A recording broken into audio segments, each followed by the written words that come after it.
प्रासंगिकता को बढ़ाता है। राष्ट्रीय शिक्षा नीति एनईपी 2020 के अनुरूप राजस्थान सरकार ने उच्च शिक्षा को कौशल आधारित और व्यवहारिक बनाने पर जोर दिया ताकि छात्र किताबी ज्ञान से बढ़कर रोजगारमुखी ज्ञानार्जन कर सके। राजस्थान सरकार द्वारा प्रदेश के बालकों को, खास तौर से बालिकाओं को शिक्षा के अवसर प्रदान करने के लिए निरंतर प्रयास किए जा रहे हैं। राजस्थान तकनीकी विश्वविद्यालय कोटा के विभागों में पार्ट टाइम एमटेक का पाठ्यक्रम 3 राज्यों में लागू किया गया। राजस्थान तकनीकी विश्वविद्यालय कोटा में नवीन बीटेक ब्रांच केमिकल इंजीनियरिंग एवं ट्रांसपोर्टेशन इंजीनियरिंग प्रारंभ की गई है। पॉलिटेक्निकल व अभियांत्रिक महाविद्यालयों से लगभग 3000 विद्यार्थियों का प्लेसमेंट भी हुआ है। लघु सीमांत बटाईदार किसानों को, खेतिहर श्रमिकों के बच्चों के लिए सत्र 2024-25 से राजकीय महाविद्यालयों में राजकीय निधि कोष के लिए लिए जाने वाला शुल्क भी माफ किया गया है। राजकीय महाविद्यालयों में प्रवेश हेतु छात्राओं के लिए सत्र 2025 से 30% सीटें क्षैतिज आरक्षण के लिए व्यवस्था की गई है। ब्लैक बेल्ट योग्यधारी छात्राओं को राजकीय महाविद्यालयों में प्रवेश हेतु 5% बोनस अंक प्राप्त दिए जा रहे हैं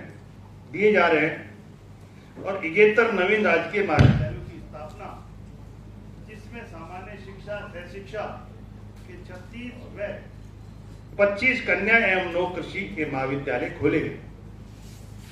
इंजीनियरिंग,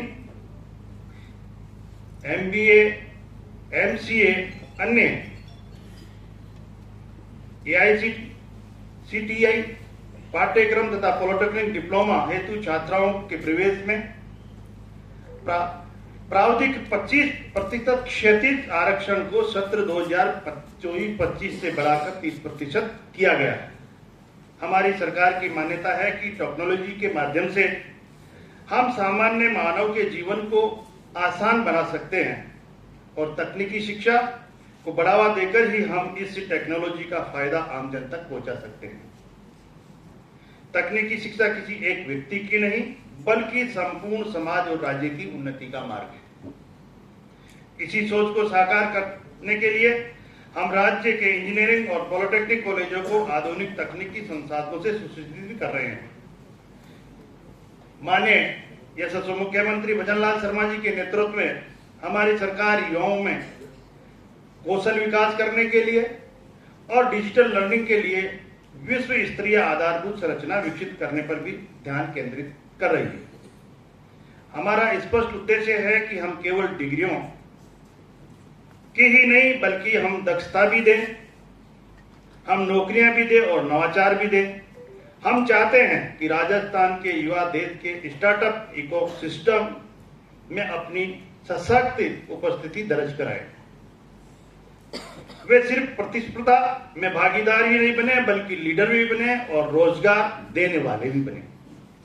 इसी उद्देश्य से हमने राज्य के प्रमुख तकनीकी संस्थानों एआई, रोबोटिक और 3D प्रिंटिंग जैसे भविष्य केंद्रित पाठ्यक्रम की भी हम शुरुआत कर रहे हैं। हम इस बात को भली भांति जानते हैं कि जो राष्ट्रीय तकनीकी मोर्चे पर आगे होता है, वही भविष्य का मार्गदर्शक बनता है।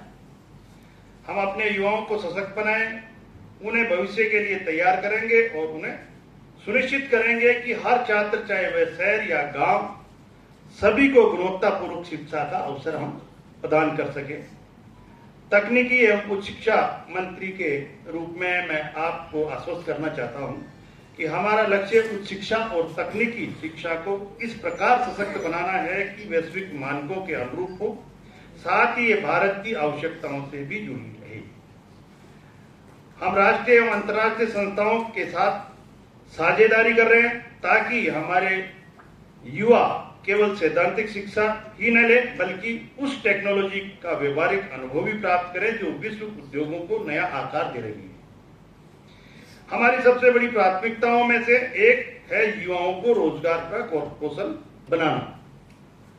राजस्थान में विश्व स्तरीय प्रशिक्षण केंद्र और खेल संकुल स्थापित किए जा रहे हैं, जो युवाओं को समग्र रूप से तैयार करेंगे।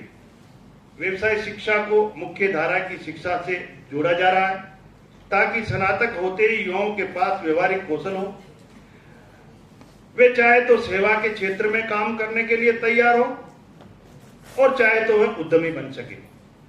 डिजिटल प्लेटफॉर्मों के माध्यम से हम ऑनलाइन लर्निंग और स्किल सर्टिफिकेशन तक पहुंच का विस्तार कर रहे हैं, जिससे शिक्षा अधिक समावेशी और सतत हो सके। शिक्षा केवल कक्षा कक्ष और पाठ्यक्रमों तक सीमित नहीं है, एक सशक्त अर्थव्यवस्था की नींव है। शिक्षा में निवेश करके राजस्थान अपने सकल राज्य घरेलू उत्पाद जीएसडीपी में भी निवेश कर रहा है। जब विद्यार्थी कुशल, प्रोफेशनल, नव प्रवर्तक और उद्यमी बनते हैं तो वे रोजगार सृजित करते हैं, उद्योगों को आकर्षित करते हैं और समाज का निर्माण भी करते हैं। बंधु, आज इसी अवसर पर मैं आपको कहना चाहूंगा कि महर्षि दयानंद सरस्वती एक ऐसे महापुरुष थे जिन्होंने शिक्षा, समाज सुधार और राष्ट्र चेतना को एक नई दिशा दी थी। इस महान परंपरा को आगे बढ़ाते हुए इस विश्वविद्यालय ने आज एक नई मिसाल कायम की है। इस विश्वविद्यालय ने राष्ट्रीय शिक्षा नीति 2020 के प्रभावी क्रियान्वयन की दिशा में एक अग्रणी और अनुकरणीय भूमिका निभाई है। मैं विशेष रूप से उल्लेख करना चाहता हूं कि एक विश्वविद्यालय राजस्थान का पहला विश्वविद्यालय है जिसने नई राष्ट्रीय शिक्षा नीति के अनुरूप अध्यादेशों का निर्माण कर उन्हें संस्थागत कर रहे हैं। आज का एक कार्यक्रम फैकल्टी डेवलपमेंट का यानी शिक्षकों के डेवलपमेंट का कार्यक्रम है।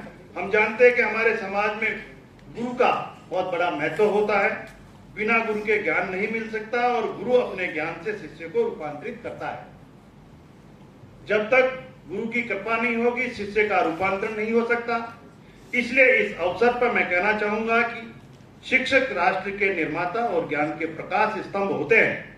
एक शिक्षक केवल किताबी ज्ञान नहीं देता, बल्कि चरित्र निर्माण, सही दिशा का मार्गदर्शन और आत्मनिर्भरता भी वो सिखाता है। शिक्षक का प्रभाव शाश्वत होता है, जो युवा पीढ़ी को प्रेरित कर दुनिया बदलने की क्षमता रखता है। शिक्षक युग निर्माता होता है। मैं आपसे निवेदन करना चाहता हूं कि सरकार केवल नीतियां बना सकती है, किंतु उनको लागू आप लोगों के द्वारा ही किया जा सकता है। आप लोगों के बिना ये नीतियां सिर्फ कागजों तक सिमट कर रह जाएगी। हमारे बालकों को इन नीतियों का लाभ नहीं मिल पाएगा। आज इस विश्वविद्यालय द्वारा प्रदेश में प्रथम बार इस प्रकार की फैकल्टी डेवलपमेंट वर्कशॉप का आयोजन किया जा रहा है। ये तथ्य स्वयं में इस संस्था की दूरदर्शिता और प्रतिबद्धता का प्रमाण है।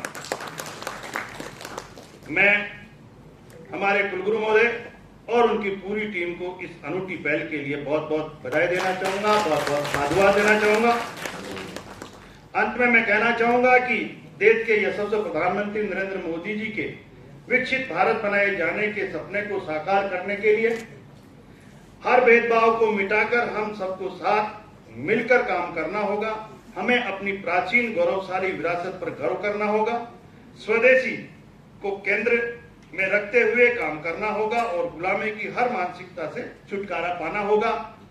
हमें अपने अधिकारों के साथ साथ हमारे कर्तव्यों का भी निर्वहन करना होगा। यदि हम सब मिलकर काम करेंगे कि दुनिया की कोई ताकत हमारे देश को विकसित राष्ट्र बनाने से नहीं रोक सकती। इसलिए मैं आज आपको इतना ही कहकर मैं अपनी वाणी को विराम देता हूं। जय हिंद, जय भारत, जय Rajasthan.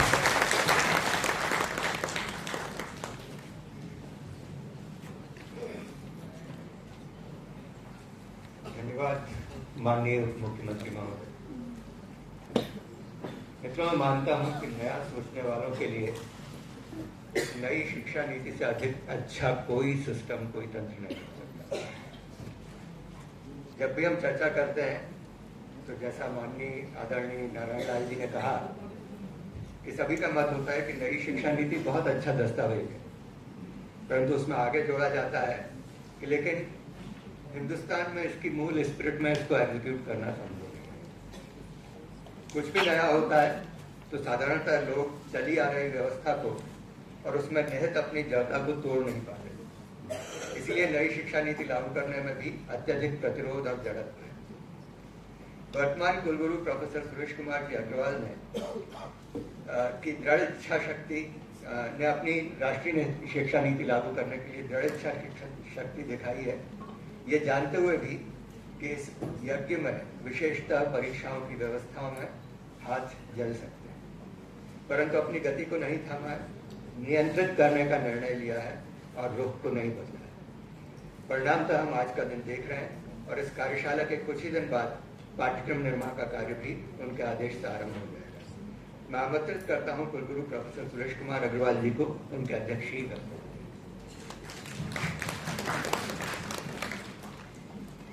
Distinguished Chief Guest, Honorable Deputy Chief Minister and Higher Education Minister of the State, Dr. Premchand ji Bairwa, Distinguished Guest, Shri Mahendra Kapoor जी और हम सबके मेंटर, जिनके पास ABRSM के संगठन मंत्री का दायित्व भी है, ABRSM के अध्यक्ष नारायण लाल जी गुप्ता, कुल सचिव शर्मा जी, मेरे सामने विराजमान सभी संकाय सदस्य, साथी, शोधार्थी और आप सब। Let me begin by expressing my gratitude to the dais. I spoke to the PA of the Honorable Deputy Chief Minister and he readily agreed to come. It speaks of two facts: his dedication, devotion, concern and commitment towards the implementation of NEP 2020. And for this, I express my gratitude to him, to our mentor, who is always here to guide us whenever we require his presence. And of course, जैसा कि हम अधिकार समझते हैं, अध्यक्ष जी को तो हम चाहे जब आमंत्रित कर लेते हैं और अधिकार से कह देते हैं कि आपको यहाँ होना होगा। मेरी कृतज्ञता आप सबके प्रति, हालांकि बहुत कुछ कहा जा चुका है, लेकिन अब मैं उन्हीं बातों को करूँगा जिन बात की अपेक्षाएं मुझे सरकार से है और किस तरह का कोऑर्डिनेशन सरकार और यूनिवर्सिटी के बीच में होना चाहिए इस NEP 2020 को इम्प्लीमेंट करने के लिए। मित्रों, बहुत कटु सत्य की बात करता हूँ। If I go into the origin of this workshop, I did have a discourse and dialogue with one very senior academics who did not belong to this state, और उन्होंने मुझे कहा कि अब सरकार क्या चाहती है, NEP तो सब इम्प्लीमेंट हो गया, IKS के हिसाब से हमने सिलेबस बदल दिए और सेमेस्टर सिस्टम लागू कर दिया। मुझे तब समझ में आया कि हमने NEP का मतलब NEP is equal to IKS and semesterisation, इसके आगे कुछ नहीं है। जबकि हमने IKS को भी अभी तक पूर्ण रूप से नहीं समझा है। उसकी चर्चा होती है, लेकिन उसका क्रियान्वयन पूर्ण रूप से अभी तक नहीं हो पाया है। जैसा कि अध्यक्ष जी बता रहे थे कि NEP एक डायनेमिक डॉक्यूमेंट है और सरकार ने इसके बाद में कितने सारे UGC ने कितने सारे चेंज किए हैं और अब हम NCRF के लेवल पर आ गए हैं। As far as the document is concerned, मुझे लगता है कि इस तरह का comprehensive document post independent India में पहली बार तैयार हुआ।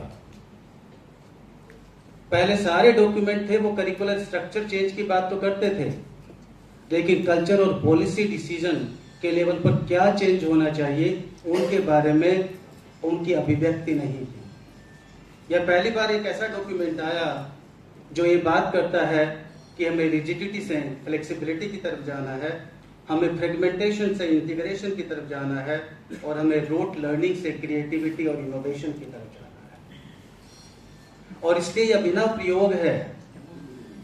और मैं सब साथियों का, बोर्ड ऑफ स्टडीज का, डीन्स का और भटनागर साहब के प्रति भी कृतज्ञता व्यक्त करता हूं कि आप सबके प्रयासों से हम इस विश्वविद्यालय में ऑर्डिनेंसेस का निर्माण करने में सफल हुए हैं।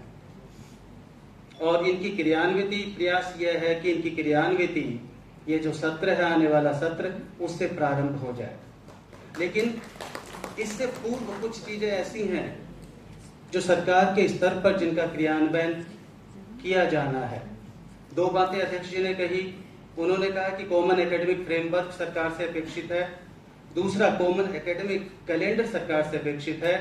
इसके अलावा भी कुछ चीजें ऐसी हैं जिनकी अपेक्षा सरकार से है और वहां पर सरकारी इंटरवेंशन आवश्यक है। हालांकि एनईपी 2020 ऑटोनॉमी की बात करती है, 100% ऑटोनॉमी की बात करती है, 100% फ्लेक्सिबिलिटी की बात करती है, लेकिन हमें, जैसा कि सभी वक्ताओं ने भी कहा, कि हमें हमारी जड़ों को भी देखना होगा और ये सुनिश्चित करना होगा कि हम किस हद तक इसका क्रियान्वयन कर सकते हैं। मित्रों, पहली बात पर आता हूं, फ्लेक्सिबिलिटी की बात। एनईपी कहती है कि एडमिशन के लिए एक छात्र एडमिशन टेस्ट देगा, सीयूईटी में प्रावधान है, और अगर आर्ट्स के विद्यार्थी ने अगर साइंस वाला टेस्ट दिया और उस स्ट्रीम को क्वालिफाई कर लेता है तो वो साइंस स्ट्रीम में एडमिशन पाने का हकदार होगा। इस फ्लेक्सिबिलिटी को, that is the very spirit of NEP 2020, उसको लागू करने के लिए सरकारी इंटरवेंशन आवश्यक है।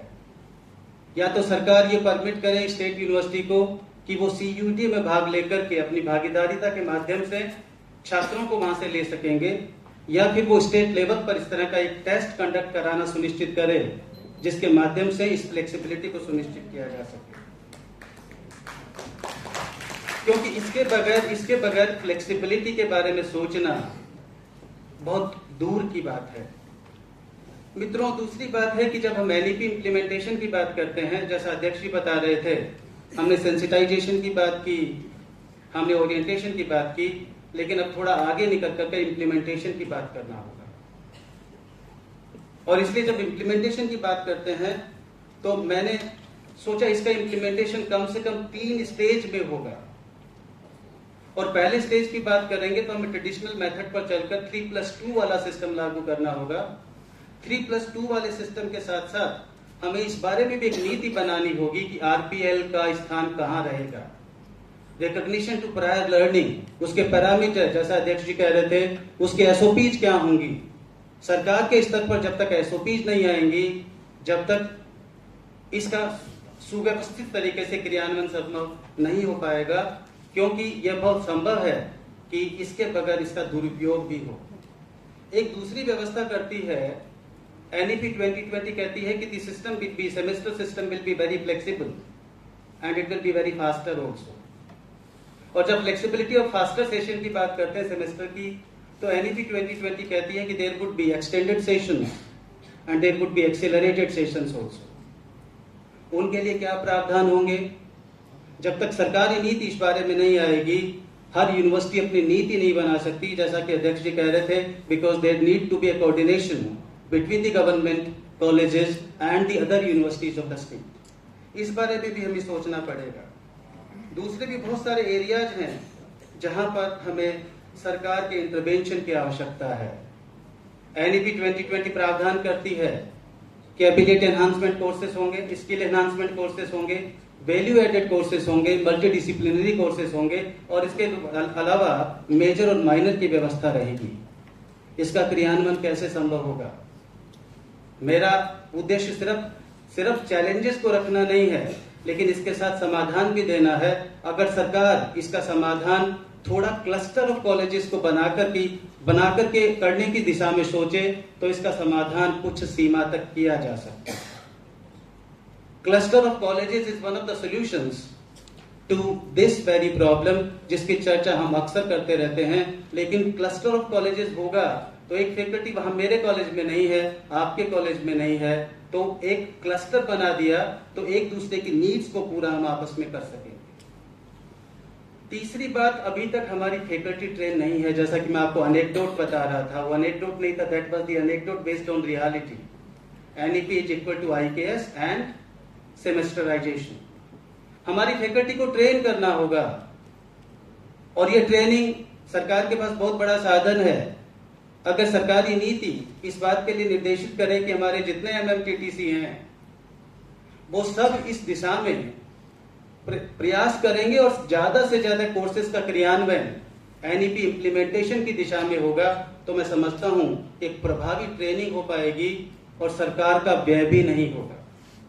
इस दिशा में भी सोचा जा सकता है। एमएमटीटीसी के माध्यम से सारी फैकल्टी को इन व्यवस्थाओं में ट्रेन किया जा सकता है। ये industry HEI tie up is one of the greatest problem. नहीं, जैसा कि अध्यक्ष जी कह रहे थे, सर्टिफिकेट बाजार में बिकने लगेंगे और मुझे सर्टिफिकेट चाहिए किसी इंडस्ट्री की ट्रेनिंग का। I will go and contact some firm and the firm will say pay me 5,000, I will write the document for you and will do everything. You need not worry about anything.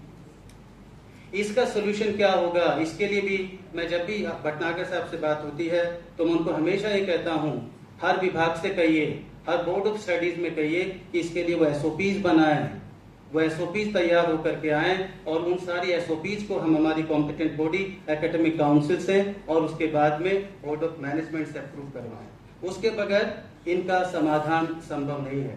Dwell degree is another problem. ADP कहती है dual degree हो जाएगी, लेकिन what are the ordinances? इसलिए सबसे बड़ा समाधान ये है कि सरकार इन सारी चीजों को एक साथ लेकर के इस बारे में ऑर्डिनेंसेस का निर्माण करे। वो ऑर्डिनेंसेस कॉमन हो, जो सभी विश्वविद्यालयों पर लागू हो, कॉलेज और यूनिवर्सिटी के माध्यम बीच में भी एक कोऑर्डिनेशन का काम करे। इसी तरह की दूसरी चीजें हैं। एनईपी बात करती है हॉरिजॉन्टल और वर्टिकल मोबिलिटी की भी। वर्टिकल मोबिलिटी हमारे यहाँ है क्योंकि अभी वर्टिकल मोबिलिटी है, लेकिन हॉरिजॉन्टल मोबिलिटी के बारे में कोई नियम नहीं है। जब हॉरिजॉन्टल मुझे मान लीजिए एक विषय से दूसरा विषय परिवर्तन करना है या एक विश्वविद्यालय से दूसरा विश्वविद्यालय परिवर्तन करना है, तो उस स्थिति में what would be the rules? मित्रों, एनईपी का हर शब्द बहुत महत्वपूर्ण है। एनईपी कहीं भी इवेल्युएशन की बात नहीं करती है। एनईपी हर जगह असेसमेंट की बात करती है। असेसमेंट का मतलब you can examine the level of the examinee और the student, but you can not really evaluate his potential. लेकिन इवेल्युएशन के लिए मनाही भी नहीं है। अगर आप पूरे डॉक्यूमेंट को पढ़ेंगे तो एनईपी कहती है कि इवेल्युएशन वहां होना चाहिए जहां शिक्षक को शिक्षार्थी के मेरिट्स को एक्सप्लॉइट करना हो, जिससे कि उसकी दूसरी आगे की जो स्किल्स हैं वो एनहांसमेंट हो उन स्किल्स का। तो इस तरह से मेरिट्स के एक्सप्लॉइटेशन के लिए एनईपी में इवेल्युएशन की मनाही नहीं है। इसलिए इस आधार पर एनईपी की आलोचना करना कि इसमें इवेल्युएशन का प्रावधान नहीं है, बेमानी है। मित्रों, एक फैक्ट है कि इवेल्युएशन किसी का भी नहीं किया जा सकता है। शिक्षार्थी का आप असेसमेंट ही कर सकते हैं जहां तक उसका शिक्षा का स्तर है या उसने शिक्षा अर्जित की है, लेकिन उसमें जो मेरिट है उनका मूल्यांकन किया जा सकता है और वो मेरिट आगे के सत्रों में, आगे के पाठ्यक्रम में उन मेरिट को किस तरह से प्रॉपरली यूटिलाइज किया जाएगा, उसकी बात एनईपी 2020 करती है। एनईपी का एम्फेसिस सिर्फ कंटेंट पर नहीं है, एनईपी का एम्फेसिस पेडागोजी पर भी है, क्रिएटिविटी पर भी है और क्रिटिकल थिंकिंग पर भी है। इसलिए हमें एआई को भी देखना होगा। आप देखिए, एआई कभी भी एनईपी में भी एआई की मनाही नहीं है। अगर एनईपी को ट्रू स्पिरिट में आप लागू करेंगे तो AI is not a problem, क्योंकि एनईपी कहती है कि there must be creativity, there must be the development of the critical thinking. If these two things are happening, then even the use of AI can be permitted in the classroom. अंत में एक बात कह करके अपनी बात को समाप्त करूंगा, that NEP 2020 is a perfect document from every point of view. But if there is something lacking, it is we who are lacking in something. यानी कि ह्यूमन वीकनेसेस इसके इम्प्लीमेंटेशन की सबसे बड़ी समस्या है। NEP as document, there is no problem in the NEP 2020 and therefore when it came into being, मेरे ध्यान से पहला ऐसा शिक्षा का डॉक्यूमेंट था that received applause from every corner of academia, right from the student up to the upper academics. इसलिए हमें उस स्पिरिट को समझना होगा और इन कमियों को, जो ह्यूमन वीकनेसेस हैं, जो सिस्टम को ये इंश्योर करती है सिस्टम के लिए कि सिस्टम फेल होगा या पास होगा, इसी संदर्भ में अपील करते हुए कि हम इन ह्यूमन वीकनेसेस को त्याग करने का प्रयास करेंगे और एनईपी इम्प्लीमेंटेशन के लिए पूर्ण रूप से अपने आप को तैयार करेंगे। इसी के साथ मैं पुनः स्टेज के प्रति, डायस के प्रति अपनी कृतज्ञता व्यक्त करता हूं, आप सबके प्रति भी कृतज्ञता व्यक्त करता हूं। इसके बाद 5 सत्र होंगे और 5 सत्रों की संरचना इस तरह से की है कि एक सत्र 45 मिनट का होगा। पहले 30 मिनट में प्रेजेंटेशन होगा और उसके बाद 15 मिनट, 10 से 15 मिनट डिस्कशन के लिए रखे गए हैं। और इसलिए मैं चाहूंगा कि आप सब उपस्थित रहें और सक्रिय रूप से भाग लें, जिससे कि विश्वविद्यालय को आपके इनपुट मिल सके और हम सही रूप में, क्योंकि एनईपी दोबारा ये नहीं कहती सिर्फ सिलेबस बना लीजिए और मस्त हो जाइए। एनईपी कहती करिकुलम बनाइए। बीएड वाले होंगे, एजुकेशन वाले, बहुत फर्क होता है जब हम सिर्फ सिलेबस की बात करते हैं और करिकुलम की बात करते हैं। और इसलिए करिकुलम की संरचना करनी है, इसलिए पूरा फ्रेमवर्क हमें तैयार करना है। उस तैयार करने के लिए जो 5 सत्र होंगे बड़े महत्वपूर्ण होंगे। पहले सत्र में 3+2 की चर्चा की जाएगी सिस्टर पर्ल के द्वारा। दूसरे सत्र में एक सत्र सुभाष जी के द्वारा लिया जाएगा। सुभाष चंद्र जो यहाँ के DSW हैं, वो श्वम पर बात करेंगे कि किस तरह से हम श्वम को इम्प्लीमेंट करना है। एक सत्र अरविंद पारिक जी के द्वारा लिया जाएगा और 5 ईयर इंटीग्रेटेड UG PG दोनों उस पर बात करेंगे। और 4+1 का सत्र जो है प्रोफेसर मोनिका भटनागर लेंगी। और लास्ट में आशीष भटनागर जी इस बात पर चर्चा करेंगे कि हमने इस यूनिवर्सिटी में जो ऑर्डिनेंसेस बनाए हैं उनकी रूपरेखा क्या है और उसमें क्या कोई सुझाव या संशोधन अपेक्षित हैं। अगर सुझाव या संशोधन अपेक्षित हैं तो हम उनको एकेडमिक काउंसिल यानी कि विश्वविद्यालय की जो कॉम्पिटेंट बॉडीज हैं उनके लेवल पर ले जाकर उसमें अपेक्षित संशोधन करवा सके। धन्यवाद। एक बार पुनः आभार।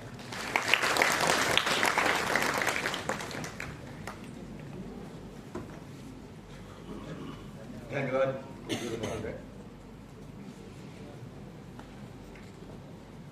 इस कार्यक्रम के अंत में मैं अनुरोध करता हूं कुल सचिव जी श्री कैलाश चंद्र शर्मा जी से कि वे धन्यवाद प्रस्ताव प्रस्तुत करें। धन्यवाद प्रस्ताव के पश्चात प्रथम सत्र जारी रहेगा। अतएव अतिथियों के प्रस्थान के पश्चात सभी प्रतिभागी कृपया अपने स्थान पर ही बने रहें।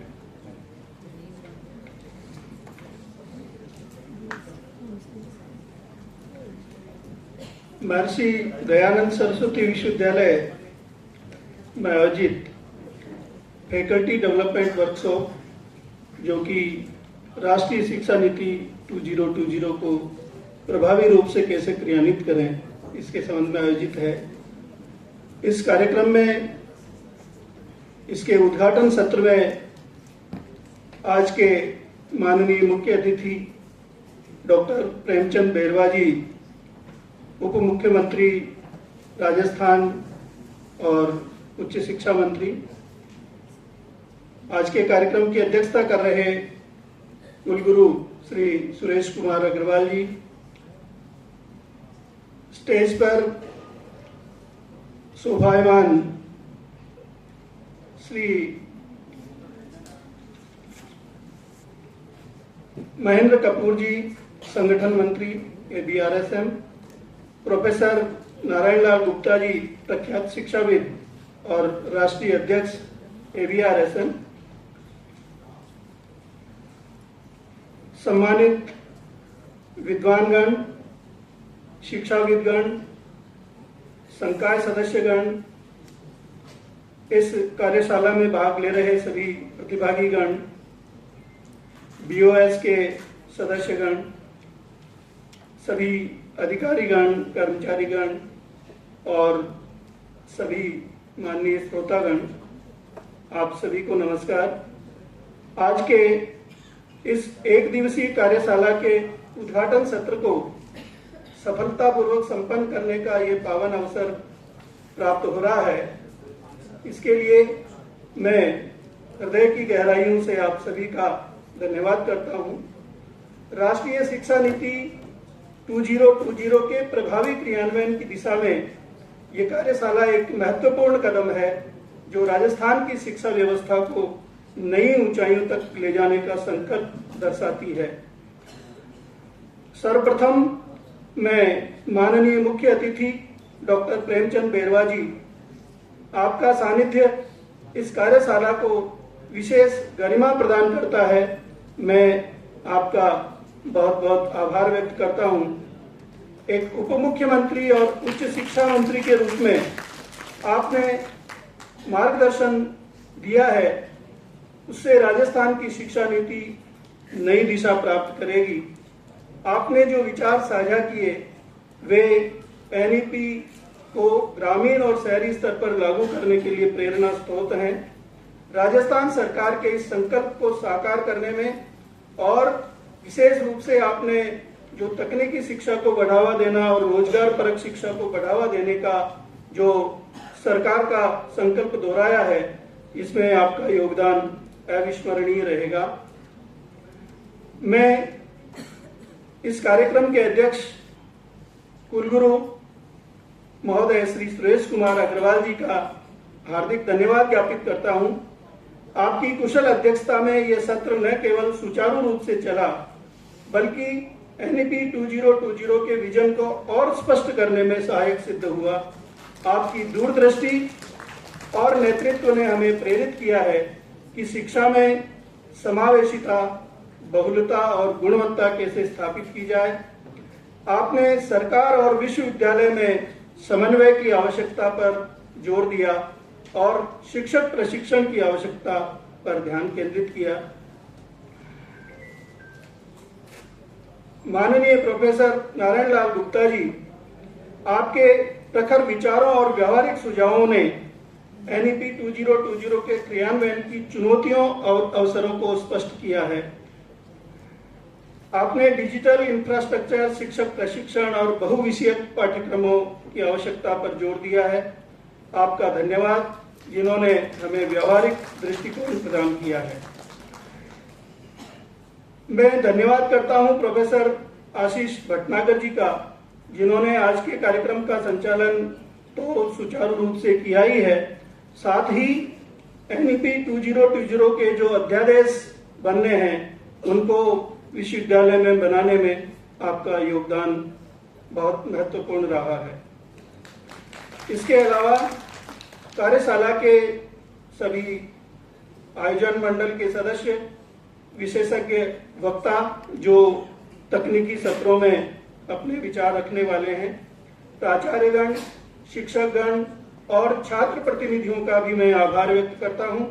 आपकी सक्रिय भागीदारी ही एनईपी 2020 को जमीनी स्तर पर उतारने की कुंजी है। एमडीएस यूनिवर्सिटी अजमेर इस दिशा में पूर्ण प्रतिबद्धता के साथ कार्यरत रहेगी। अंत में आइए हम सब संकल्प लें कि राष्ट्रीय शिक्षा नीति 2020 के माध्यम से भारत को विश्व गुरु बनाने का जो हमारा स्वप्न है उसको हम साकार करेंगे। इस कार्यशाला के माध्यम से प्राप्त ज्ञान को अपने अपने संस्थानों में लागू करेंगे। आप सभी का बहुत बहुत आभार, धन्यवाद। जय हिंद, जय राजस्थान।